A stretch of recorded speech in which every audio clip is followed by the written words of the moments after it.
Ipinahayag ni Senate President Vicente Tito Soto III noong Sabado na sinuspinde ng Senado ang mga pagdinig ng Blue Ribbon Committee hinggil sa mga irregularidad sa mga flood control project. Sa isang text message, kinumpirma ni Soto na nakausap siya ni Senador Sherwin Gatchalian tungkol sa usapin. Kinumpirma rin niya na magpapatuloy ang mga deliberasyon sa mga panukalang batas sa pamamagitan ng executive sessions. Magpapatuloy ang Blue Ribbon hearings, Romualdez, Zoldi iimbitahan Lacson. Kapag napagkasundoan na namin ang mga panukala, ilalagay namin ito sa plenaryo, ayon kay Soto.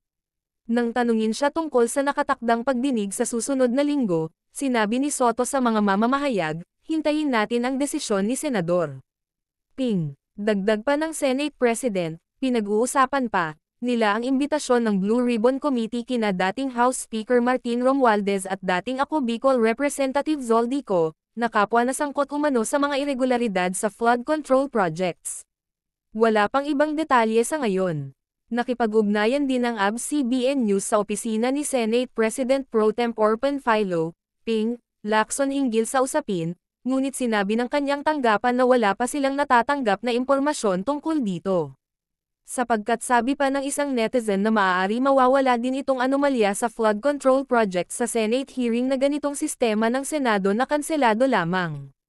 Tungkol sa nakatakdang pagdinig sa susunod na linggo, sinabi niyang hintayin na lamang ang desisyon ni Blue Ribbon Chair Panfilo, Ping, Lacson.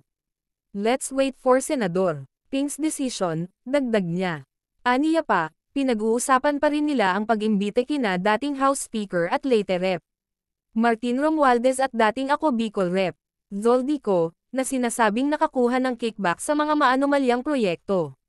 Una nang sinuspinde ng House Infrastructure Committee, Infracom, noong ika-24 ng Setyembre ang kanilang hiwalay na imbestigasyon upang bigyang daan ang imbestigasyon ng Independent Commission for Infrastructure. Ano masasabi niyo dito mga kaganap?